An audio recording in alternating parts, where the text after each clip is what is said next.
Hello. I Hi. just want you to know that we are already live. Uh, Fantastic. yes, so thank you so much for being here. I'm just going to change the screen. Me too. Great to see you, by the way. Likewise. It is so lovely. And thanks for joining for this Burning Man experience. How has it been going?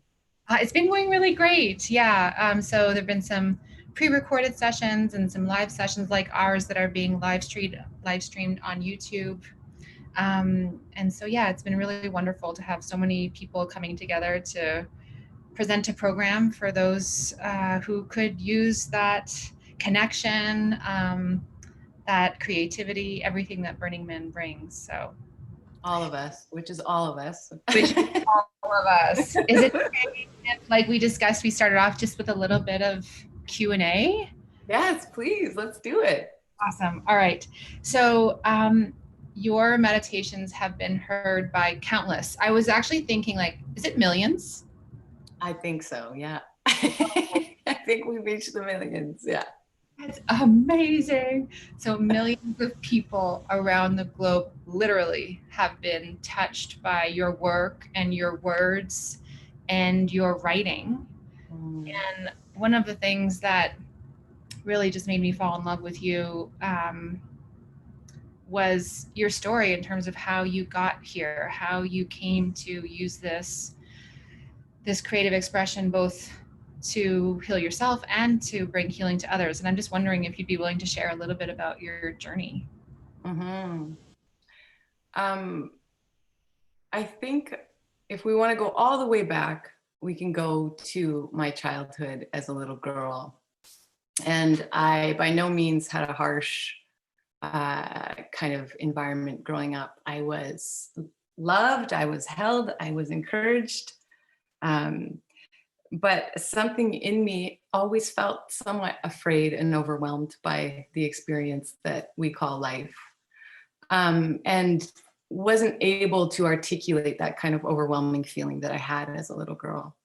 So, without being able to articulate that, usually these things that are overwhelming us start to root into these very deep fears and these kind of feelings of lack and inadequacy and depression and anxiety. As we get older, they just morph into these bigger names, essentially. Um, so it kind of haunted me as this, this loneliness, this depression, and it never went away no matter what I did. Um, and I always felt this deep longing to be of service in some way. And I dabbled in a bunch of different arenas, and everything left me feeling empty at the end of the day. And I would spend most afternoons lying on the cold cement floor of my apartment building, weeping from 2 to 4. um, so there was always this very big pain inside of me. And then I moved to the countryside when I got pregnant with my first son. And I removed myself from this rushing current of, I was living in downtown Vancouver at the time, and I removed myself from this very busy existence and comparing and busy and running and that. And there was tumbleweed literally rolling down my hill. There was one coffee shop and no yoga studios. And I just took a deep dive into the spiritual realms of myself to try and Wow. look at what was this? What is this lingering soreness? I had no other option truly, because I felt like kind of giving up at that point. Yeah. And in that giving up, and this is what I kind of wanted to speak to, was this surrendering and this giving up, this letting go, is when the good stuff started coming up.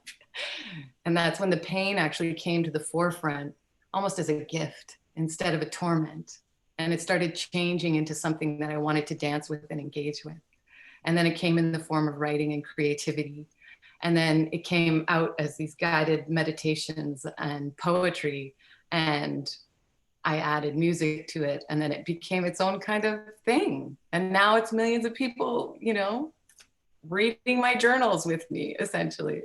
It's insane in the best Yeah. possible way. Like, yeah, like do you remember uploading your first meditation to Insight Timer, for example?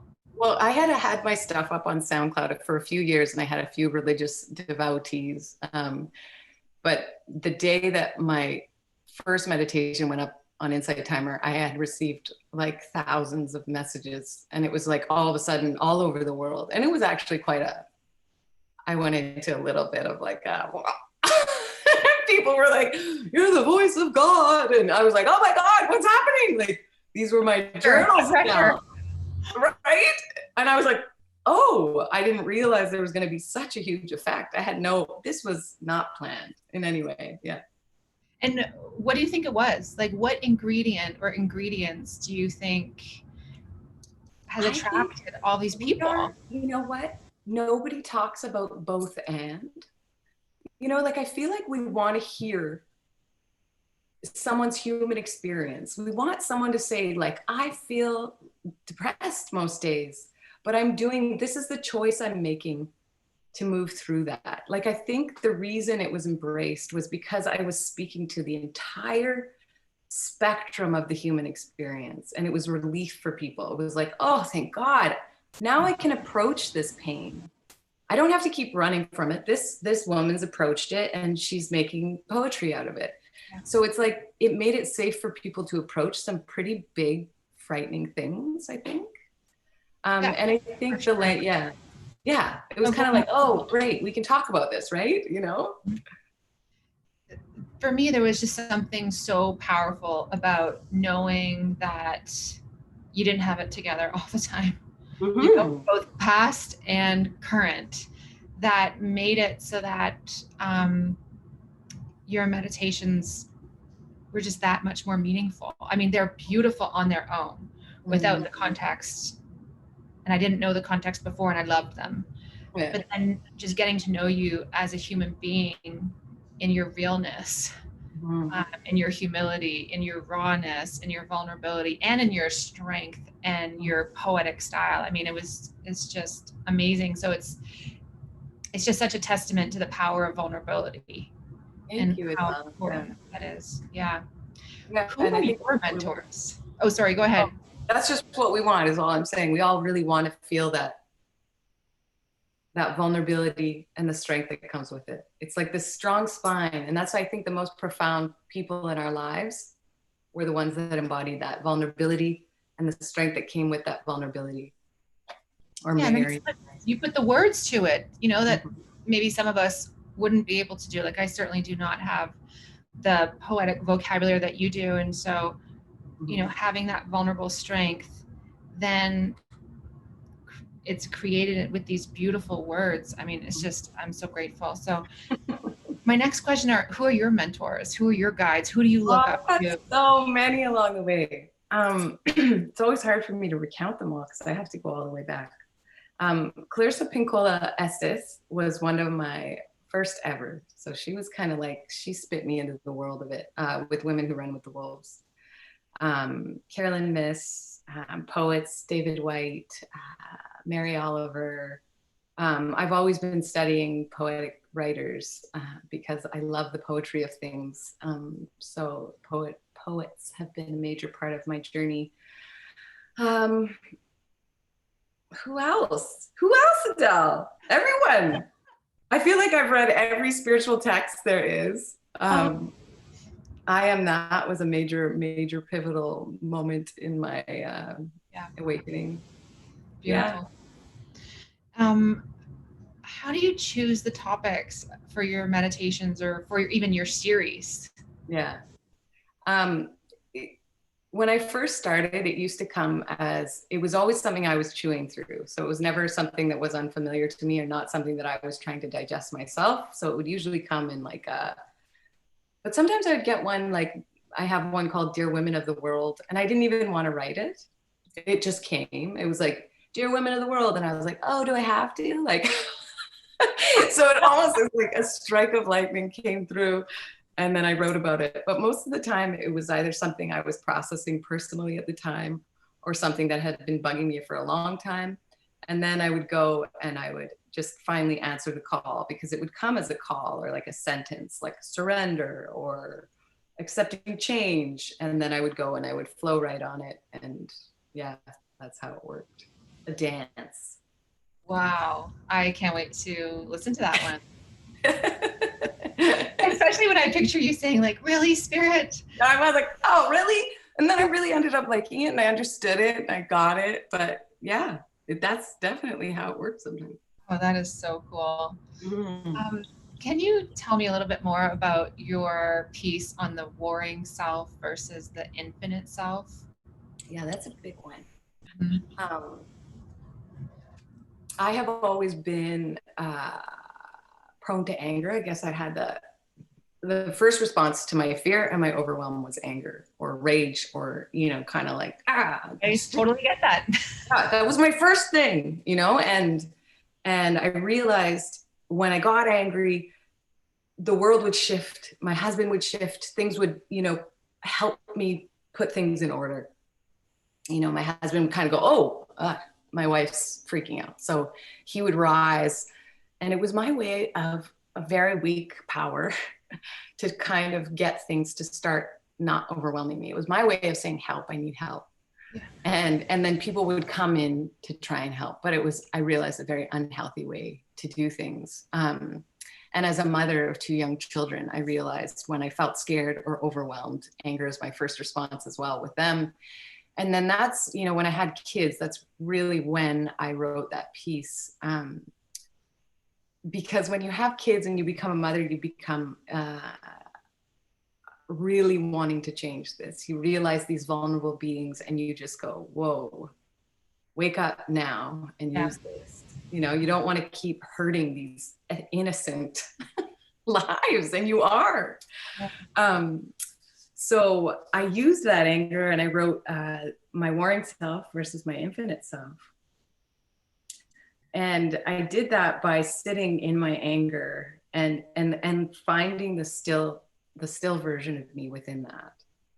And I found that the still version of me was always the harder version to bring forth because that required a grounding. If you wanted the stronger, able-bodied, grounded self to rise, you had to ground. And I didn't want to. In my rage and my anger and my fear, I just wanted to spin on that kind of torrent. And I realized the skill that was being asked of me, the growth that was being asked of me, was to find that center within the storm. And that's a way, way, way harder skill than your anger. Yeah. But you're competing with an extremely strong force, right? The velocity of your anger and your rage is so strong that you can feel yourself going into it without really being aware almost. And there's a vitality to anger, you know, that is also precious, but if out of It's almost like a high though, you know? Yeah. Yeah. You're almost riding on the back of something that feels righteous and kind of like, it's not clear. It's not clean to me. Yeah. And I find that the most powerful, potent people in my lives have been the people that just put the hand up, the strong hand, you know, that line of like, and then they move forward with that. And then you listen. When someone's in rage, you don't listen. My kids don't listen to me when I'm in rage. They feel fear, which is sad. And then they act according to what fear is doing, but they're not actually listening or taking notes on how to become a better human being.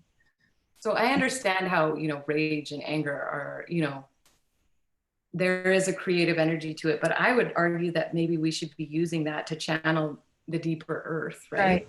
Yeah. Here's the energy, ground it, bring it into the body, embody it, then exude that extremely strong, fierce self.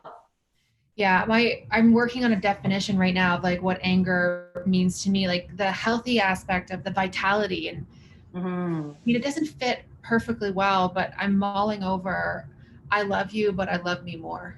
So that it's not destructive, but it's connected with need, it's vulnerable, it's connecting, it's grounded, it's centered, just like you mentioned. Right? You're still using it. You're not suppressing it. You're just using it in a different way.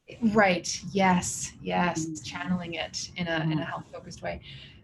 What's your favorite piece of mine? Yeah. Oh, honoring life is my favorite. It just came out as a poem. It's my favorite. I don't know why I cry every time I listen to it. And I still cry listening to my stuff. And it's not because I'm like, that was beautiful, Sarah. It's because I was, Why not? I don't know. It's not about me thinking I'm great. It's because every message I've written was for me. Yes. And I'm just like humbled by the beauty that comes through, like just to help us, Absolutely. Yeah. How's the pandemic affected you and what's coming through you and how you were able to kind of do this work? I haven't really totally acclimatized yet to what's happening. Yeah. It feels like the ball's still in the air, and I haven't, I'm like, there's a numbness, there's this weird, lethargicness. There's a not wanting to help. I had, when the pandemic first started, I had this urgency. I want to help, I want to help, I want to help. And now I feel this, no, there's this back and forth going on. Yeah, it's rest time for you too. Yeah, and I'm kind of letting that be okay. And I think we're in a place where, we are rearranging the pieces and we're building a new earth. So it's kind of like, I don't want to run in screaming, like, I want to kind of like figure it out. What's my next move here? How am I to be of best service? I think when we go in and we just try and like fluff and help, we don't actually do that much service. So I think we are just being asked to like, whew, be more conscious about every move. Every move, exactly. Yeah. Everything we do, yeah. Which is like major gift if we're to look at it that way. Oh, for sure. I mean, I'm constantly torn about the devastation and the tragedy that this pandemic has brought, and also the part of me that has been really grateful over time in terms of the ways that it's made it so that I could slow down and take stock, increase my own consciousness. And I feel like, oh, it's hard for those two things to coexist. I know, but they always have lived that way. And I love that we're finally like owning up to it. And we're like, oh, we can't deny this any longer. And I think that's the most beautiful thing about growth in any sense, or evolution in any sense, is it's finally, you get to that point where we're not able to deny anything anymore. It's like out, it's laid out. And we're like, yeah, we're like, oops, and that's the humility we're learning. And then we're gonna, if you look at any stage of growth and evolution of yourself, though, you've had to hit, most often the bottom of some sort. And then you've had to feel that numbness and you had to roll around in that for a bit. And then you have to reorient, and then you have to grow, and then you have to get the feet, and so there's a process happening here. Exhausted already listening to it. Yeah, I know, but there is a process, and I'm like, we don't have to rush it either. And like, take it each day, like, where can I help today? Where can I be of service? And if that's just literally by speaking more lovingly to your husband and children, like, good for you. Yeah. Starter, that's very Start small. Right here. Yeah. And then once that's taken care of, start going out more. Your book, Heart Minded. I have 2 copies. Oh, wow. Based somewhere, and I've given them to people. The subtitle really spoke to me. How to hold yourself and others in love. To me, like, that is the question when it comes to love. I think anyways that, I mean, personally, what scares me about love is that somehow by giving love, I'll lose myself. And when I really get down to the core of my fear around it, I mean, there's rejection too. The experience of rejection can be so hard, especially when one shows up so vulnerably. But then from that other side of the coin, at least in my experience, like, I'm so afraid that loving others will mean that I will lose myself. And so, can you share 1 or 2, nuggets of wisdom or what you've learned along the way for others who might have that similar experience? I think, Adele, that was kind of my experience as well, especially when I first kind of got married, and I'm just trying to work my way back here a little bit. I would always be waiting for, I saw with my relationship with my husband, like even years into our marriage, I share a story in the book where I had this experience where I was like, we had just had a fight, and I don't know what I was doing. And then I went and I asked, what does my soul need to hear right now? And I had the answer, there's no such thing as a wrong choice. And I was like, that's weird. But it relieved me in the deepest sense, because no matter what we choose, no matter what love we exchange or we choose to give or not give, there's no such thing as a wrong choice. In some way or another, we will reveal something about ourselves. We will learn something about ourselves.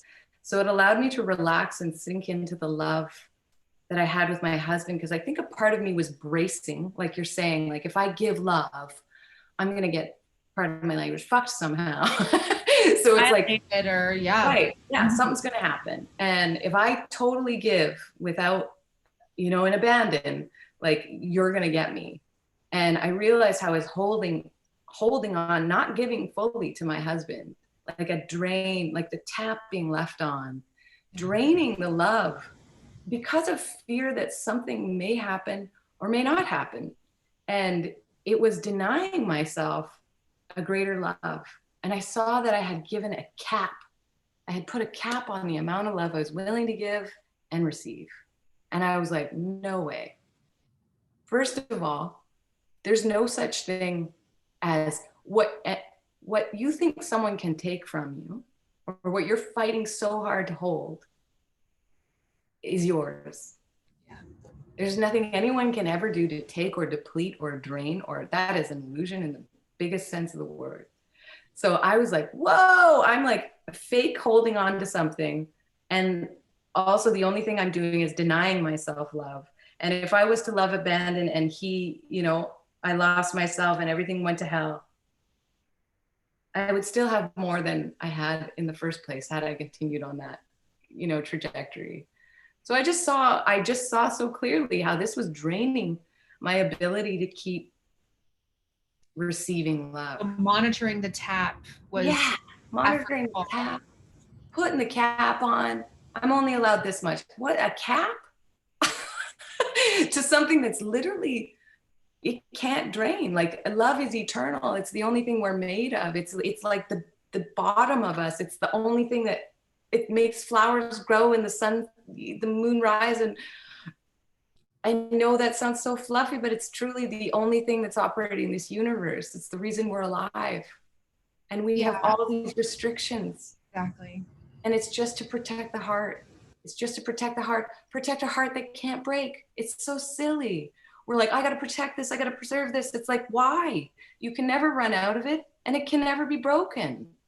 Like when we die, we will return to that, oh yeah, right. Shit. Like, I spent all my time doing this, and all life wanted me to do was this. No matter what this guy does or that girl does or this person does, like, it's an illusion, and we just have to wake up. I remember once in a meditation, I received this very clear message that you must love, and you must love fiercely, and you must love into the voids if needed. And I thought, love into the voids? No. Love into those damn voids. Yeah. Yes. And then I realized loving is not for others. I mean, it's beautiful and it's a healing potion, but loving into the void, it's for me. It's to keep that connection with the flow of all things inside of me. And I mean, I've been mulling over that since it happened, in May. I was like, oh my gosh, I felt like it was such an injustice that I was being asked to love into a void. And now I finally get it. It's like, it's for me. It's for me. And we think it's always about someone else. It's like, you do this, you gain tenfold. Yeah, like I was bawling. I'm like, I don't want to love into voids. It's hard. It hurts. The rejection. Like, oh my gosh. But you know what the beauty of that is? We want to be touched in that way. We want to be annihilated by life. We want to feel the rejection. We want to feel the devastation. We want to feel the risk of loving. Yeah, we want to feel. We want to feel. So if that means all that, like, sure, like we're doing it anyway. Like, I don't know why we think we have so much control. Like life is already giving us all these experiences and we think we have something to do with it. But loving into the void, Yeah. it's all for you. It's a boomerang. I keep telling my kids that. I'm like, what's your boomerang right now? What are you boomeranging? Because it's what you're asking for to come back. That's what I was wondering. I wanted to ask you, do your kids listen to your meditations? Like, is that part of your family Mm. culture? No. Okay. They're like, Mom, that kind of sounds like you, but no, but they live with me, so I'm pretty much, Yeah. speaking in these kind of realms. So one last question before we hit off the meditation.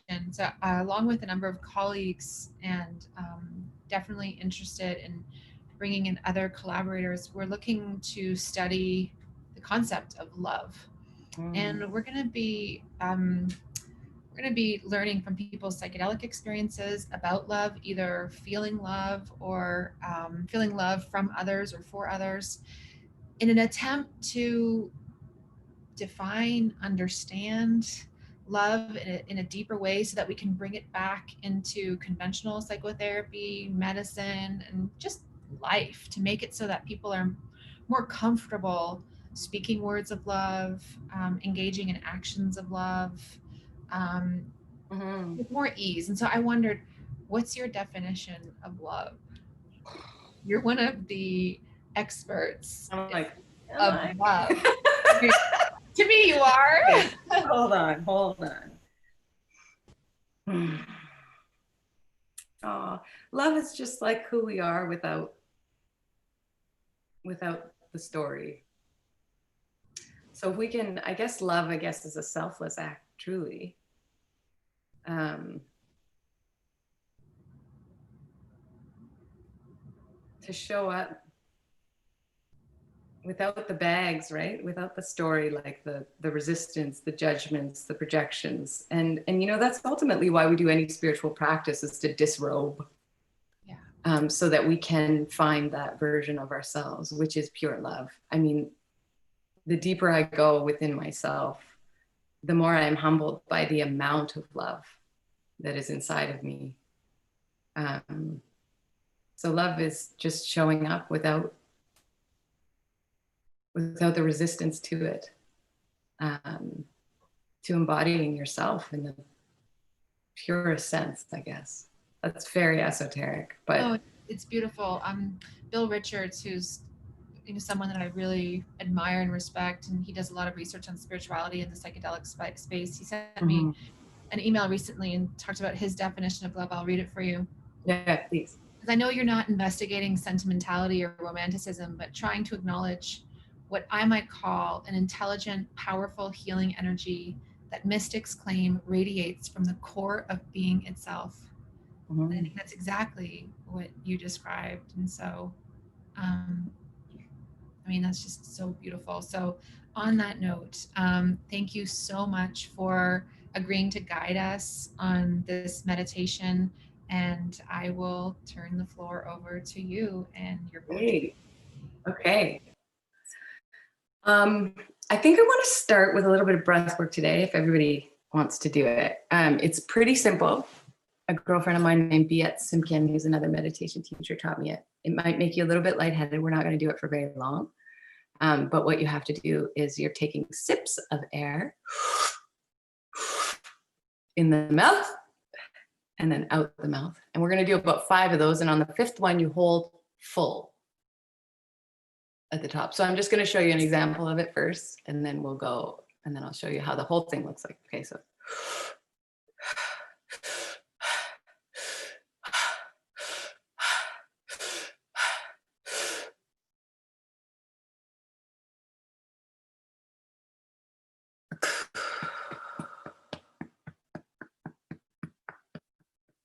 So we'll do that for a few rounds. So let's do 6 breaths like that. We're going to hold on the 6th full, not empty. Okay. So if ever we just want to get into the body a little bit here. So inhale.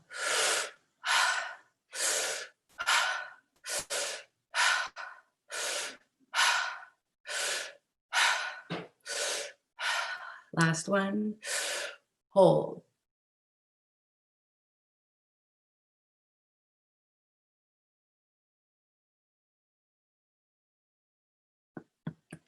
And then knock the chest and around the heart while you're exhaling. You might get lightheaded. That's very normal. Enjoy it. We're going to do another round. So inhale.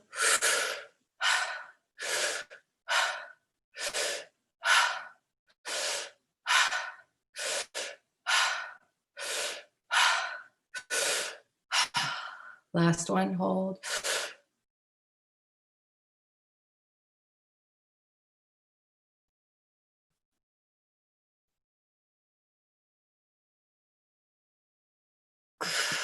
Exhale, knocking on the chest and heart. We're going to do another round of that. Inhale.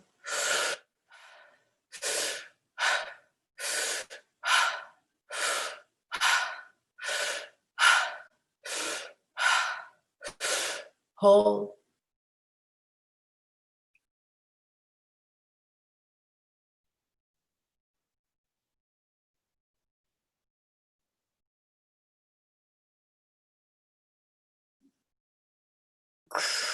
Exhale, knocking on the chest and heart.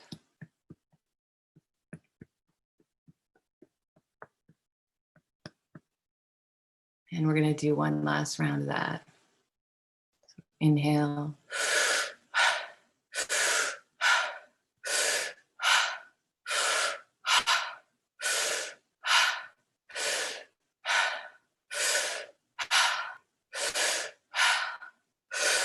Hold.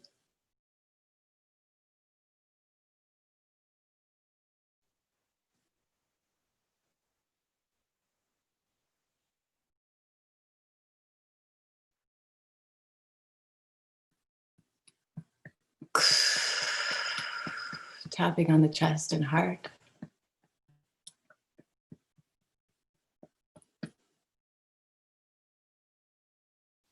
Now you can rest now with your hands on your knees or wherever you're sitting, just comfortably, and just feeling how that's altered your state a little bit.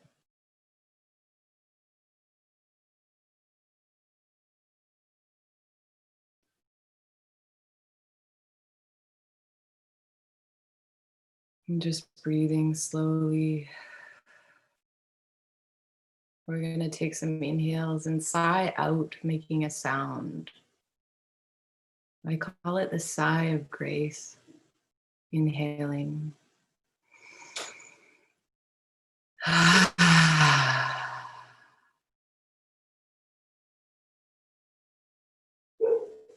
Inhaling.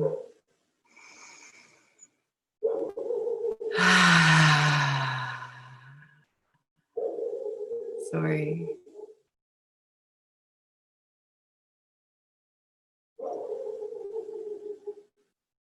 Inhaling.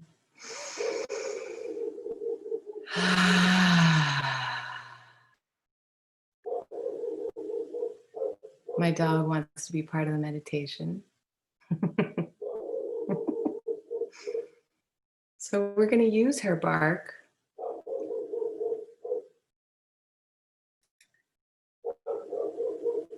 And we're going to work on using the sounds around us to actually bring us deeper into a state of calm and receptivity.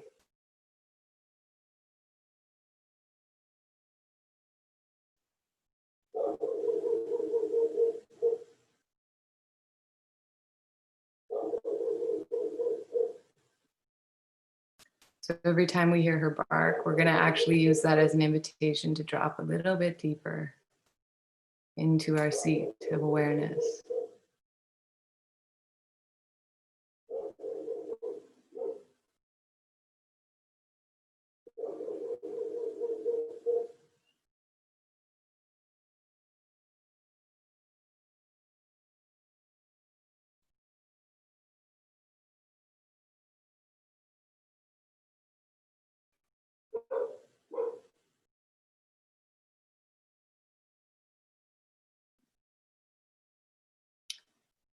And just becoming really still now.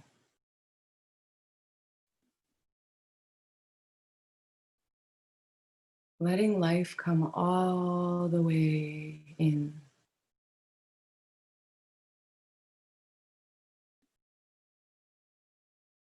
feeling the air on our arms.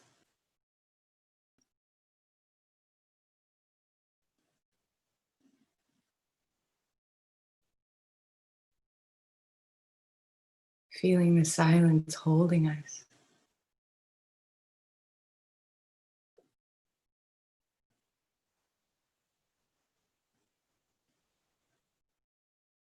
Realizing that this silence, this great empty silence,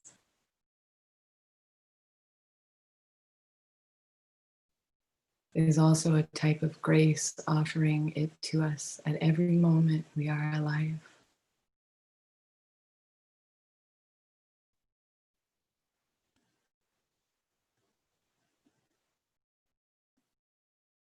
I remember a time when this silence scared me.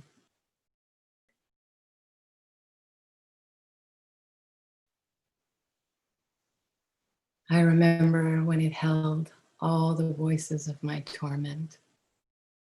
Entering the silence meant that I could hear all that I was trying so desperately to ignore.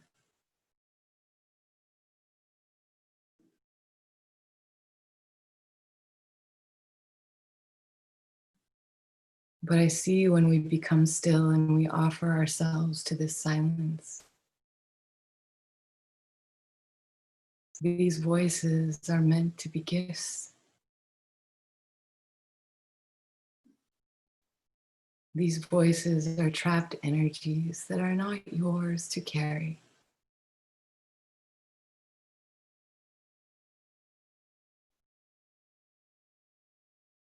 These voices are being asked for their emancipation, their freedom.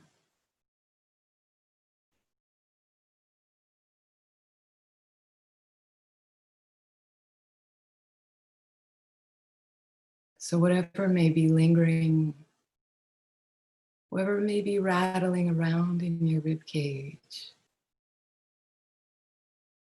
in your tense neck, your clenched jaw, your oh so very tired mind.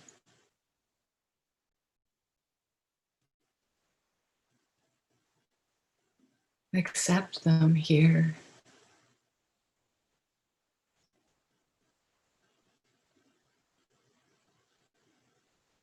With this great silence as its witness.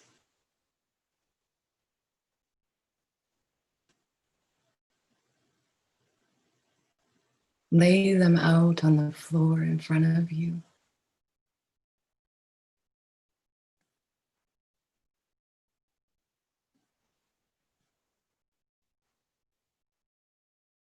If you feel like you want to give name to something, if you feel like you want to say, fear, I do not wish to carry you any longer. Let me lay you down here in the great silence.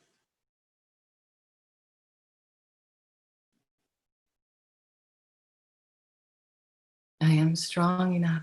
I am well enough. I can let you go.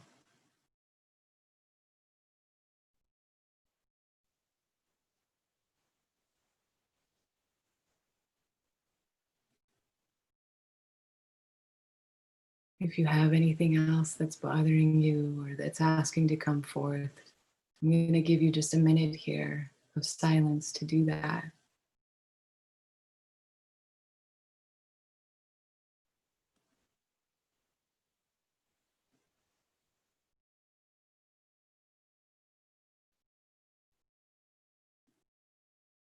You are not meant to hold on to anything that you are not made of.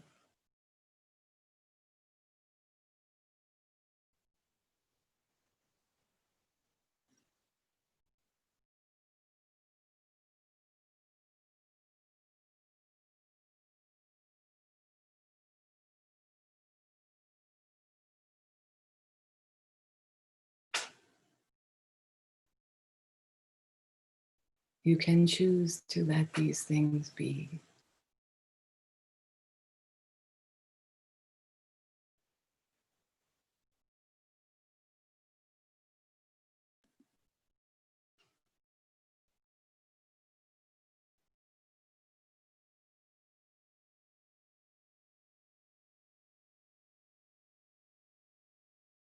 Another inhale and an exhale with a sigh of grace out loud as if to release.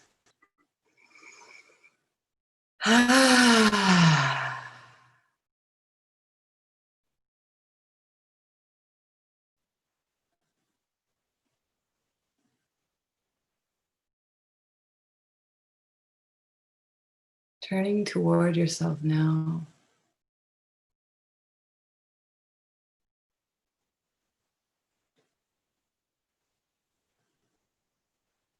Feeling your physical body as an anchor to this experience of life.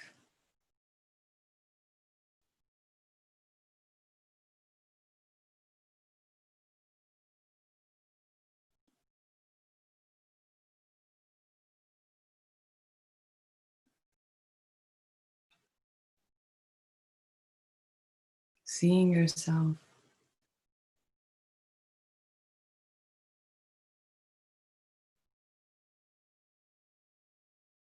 as this empty, fluid energy with a heart at its center beating like a drum.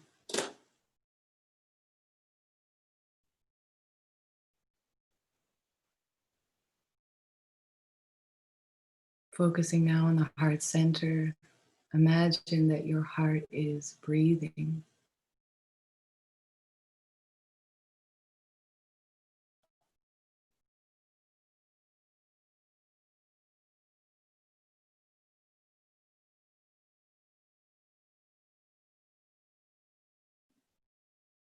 Giving all of your attention to this most tender, magnificent source of energy within you.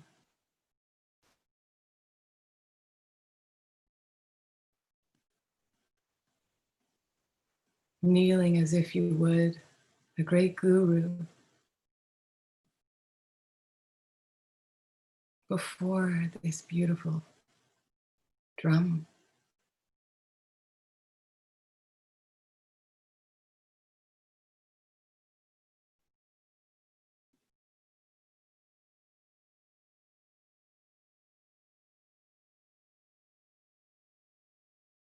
Allowing it to move without your walls of protection, without your resistance,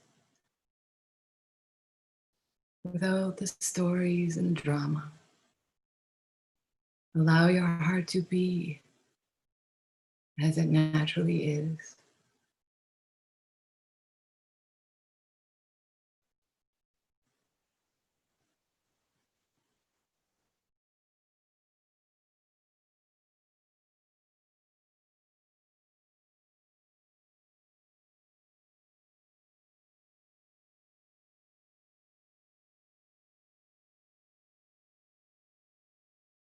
Letting it inform the body, the mind.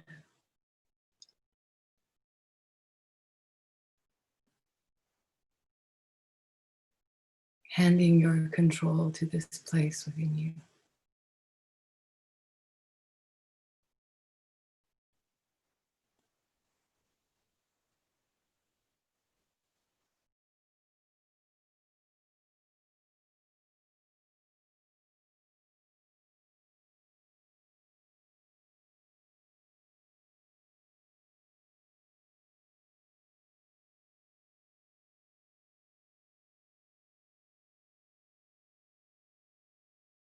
Our spiritual practice and our meeting ourselves in this way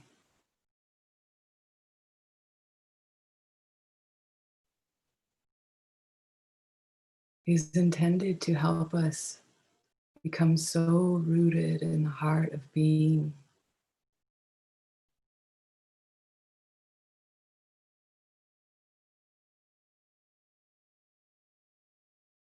that we learn to love every face we behold,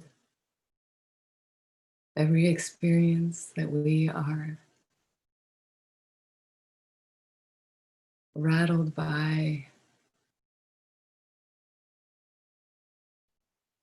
every love, every sorrow.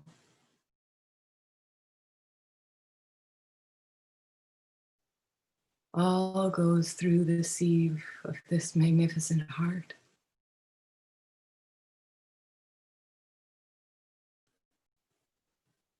It is the protection of this place within us that causes our suffering.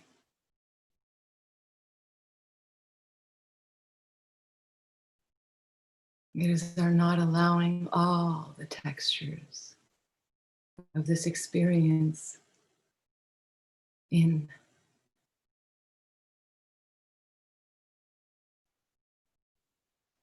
Love into the void, dear one.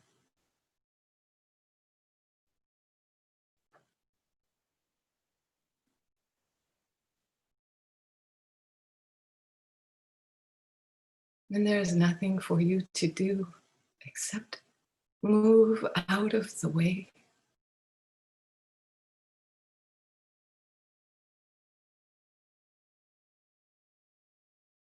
And offer yourself, not as your story, not as the idea of you, but as a heart without a wall.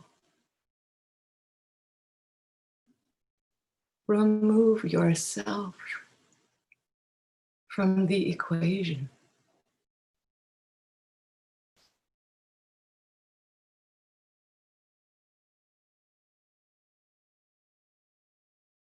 There is nothing we are longing for more than to know this type of abandon.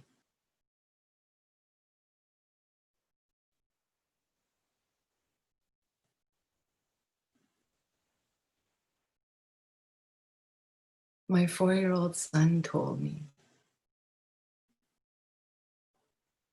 in the middle of one of his tantrums that he feels like there is a great no to life in his body.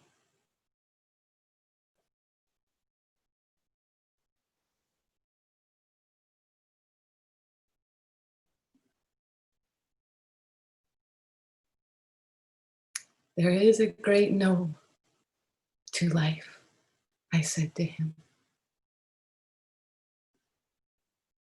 But without this no, there is no yes.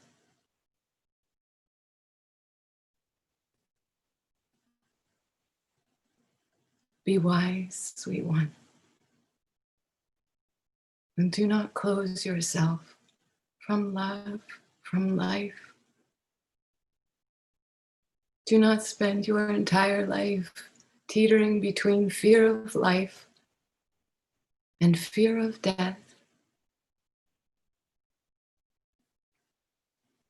There is more in the in-between. And I told him that you must dive in and be bruised. Be bruised. Dive into the bubbling froth of this experience. Do not say yes to your no.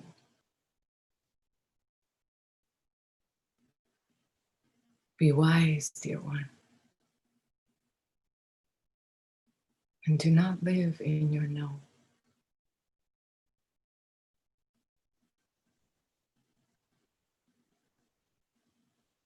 For we all must die.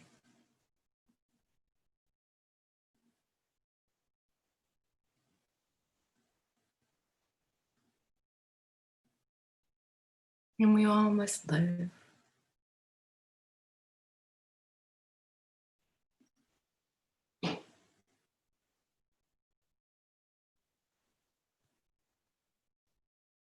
And we all must learn to do it with our arms wide, as if riding the great river on our backs. Not as a stone, but as a leaf on top of the water.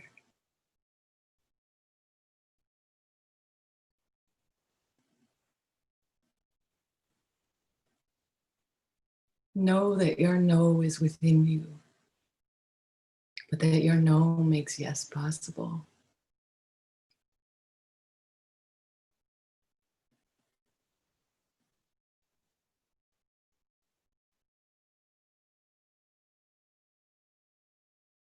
And open any tight places within your ribs, within your breath, any ways that you are holding.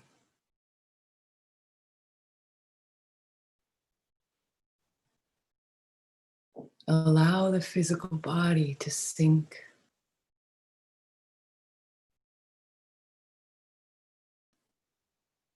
Imagine you are leaning into an easy chair and watching life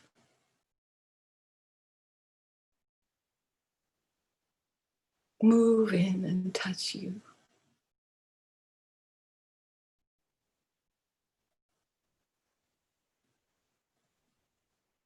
Do not let your nose stand in the way.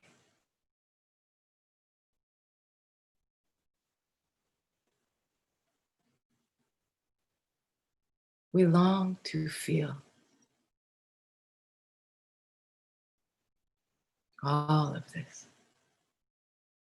And you are strong.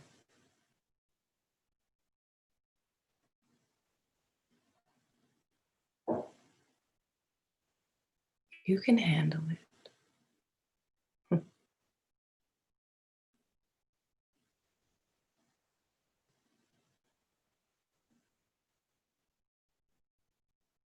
And from this place of grounded, relaxed surrender, announce your yes to yourself.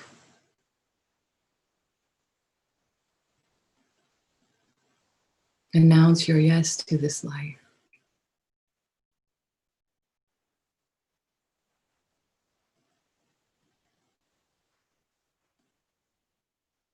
Let yourself be a seed being blown by the wind.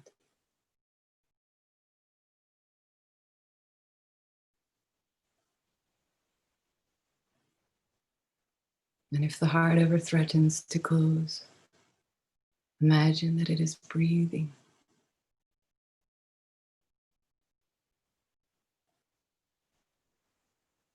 Imagine that it is alive.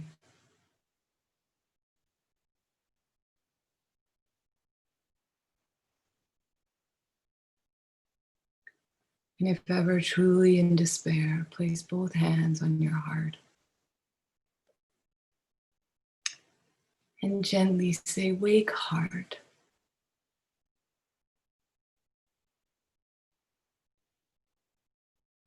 Our hearts are these miraculous creatures that only need our loving attention to open. And it will carry us if we let it.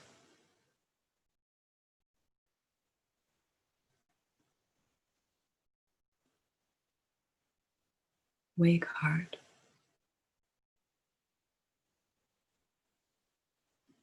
Wake, heart.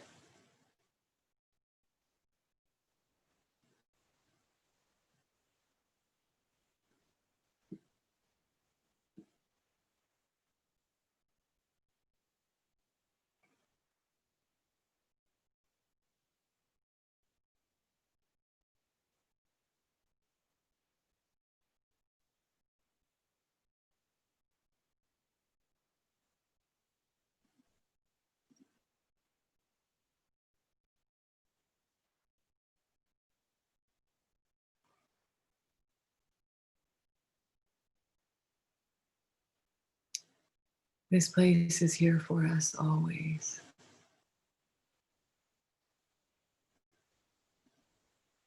It is both with around us in the silence of a room and in the very core of our being. The arms of grace, the great void, the loving sigh.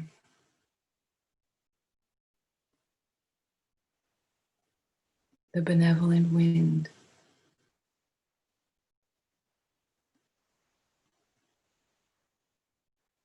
All else is but an obscurity of your truth.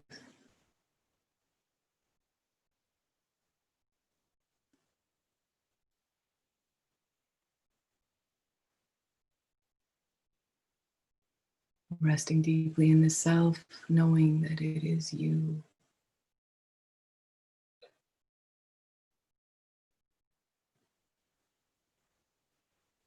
And the greatest thing you can offer to this planet is embodying this version. Looking through the eyes of this version. Holding others with this version. This version of you is all the medicine this planet needs.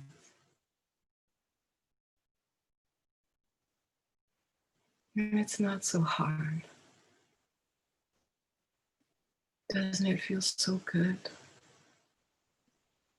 There's not much I know in this life other than this feels right and good.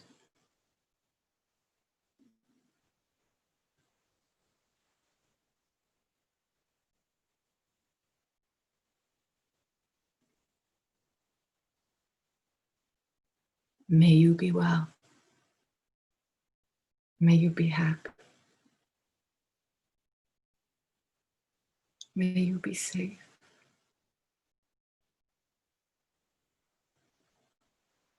May you be loved and helped. May you know your own grace.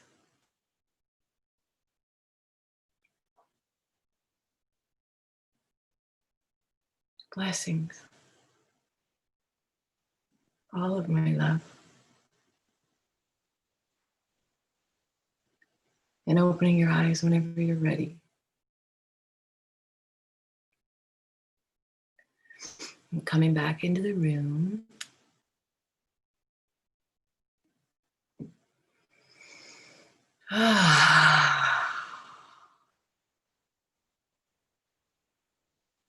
Here we go. I always cry when I leave meditation. Thank you. Thank you. I don't even know what else to say, but extending my deep, sincere, heartfelt gratitude on behalf of myself, of course, but on behalf of everyone watching and all the people that you've touched over the years. You really are a special human being, and we're blessed to have you, Sarah. And so, yeah, thank you so much.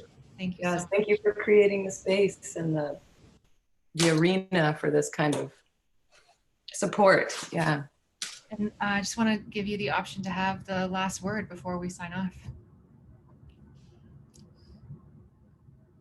Please practice. Yeah. I'll practice every day if you do. Yeah. Deal, girl. That's a deal.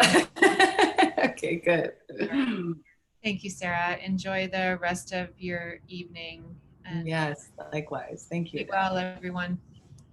Good night. Night, night.